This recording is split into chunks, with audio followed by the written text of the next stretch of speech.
Hə qardaşlar, deməli panorama ilə bağlı çəkdiyim videodan sonra Əmi Cəllabaddan yanımıza yaxınlaşıb gördüyünüz kimi 2 dənə xəta göstərir sürətlər panelində. Daxil oluruq. Bir dənə bax bu göstərdiyim xətadır.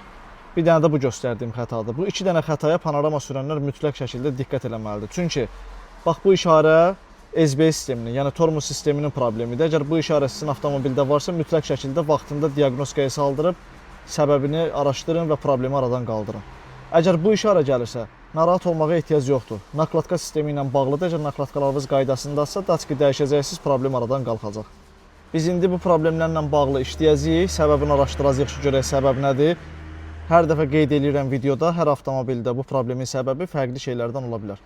Problemləri aradan qaldırıb inşallah yekunda müştəriyə ideal vəziyyətdə təhvil verəcəyik. Deməli, birinci nakladka ilə bağlı problemin səbəbini araşdırırıq. Gördüyünüz kimi bunlarda spredi sprava, qabaq sağ və arxa sağ tərəfdə təkərlərdə datçik olur. Qabaq sağ tərəf paryatkada deyil, yəni qaydasında deyil, amma arxa sağ tərəf normal qaydasındadır. Qabaq sağ tərəf təkəri sökmüşük. Nakladkanın datçiki bax bura daxil olur. Problem var idi, deşiksiz nakladka qoymuşdular. Bu problemi aradan qaldırıb təkəri bağlayacaq yerinə. Problemi aradan qaldırandan sonra qabaq sağ tərəfdə bu paryatka yazılır, ikisi də normal qaydasındadır. Xətanı silirik, sizə göstərəcəm indi. Avtomobili işə salaq. Gördüyünüz kimi no malfunction. Maşını xodlayanda o xətalar gəlirdi normalda. Xodlayırıq, heç bir xəta yoxdur. SBS-in xətası biraz keçəndən sonra yanır. Hələ ki nakladkanı aradan qaldırmışıq. SBS sisteminə də baxacağıq problemin səbəbinə. Bilirsiniz ki, bu modellərdə SBS sistemi yaddaş akkumulyatorundan qidalanır. Bu modellərdə 2 dənə akkumulyator var. Biri yaddaş akkumulyatordur, multimediada SBS sistemidir, bir sıra elektronikadır ki, bu yaddaş akkumulyatorundan qidalanır. Sökmüşük gördüyünüz kimi. Normalda 12 volt olmalıdır zaryadkası.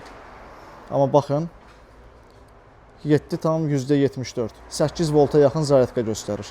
Qidalanma olmadığına görə də SBS sistemi vaxtından tez sıradan çıxır. İnşallah bu yaddaş akkumulyatorunu dəyişəcəyik. Qidalanmanı normal vəziyyətə gətirəcəyik. Hansı ki, SBS-in xətası diaqnostikada bu blokun zubor dəyişilməyini göstərir. Zubor dəyişilməyi də ki 700 manat və 700 manatdan artıqdır. Bu problem ola bilsin ki, elə yaddaş akkumulyatorundan qaynaqlanır. Bu problemi aradan qaldırandan sonra ola bilsin ki, heç ehtiyac olmasın o SBS-in blokunu dəyişməyə. Bu köhnə akkumulyator, motosiklet akkumulyatordur, fikir verin.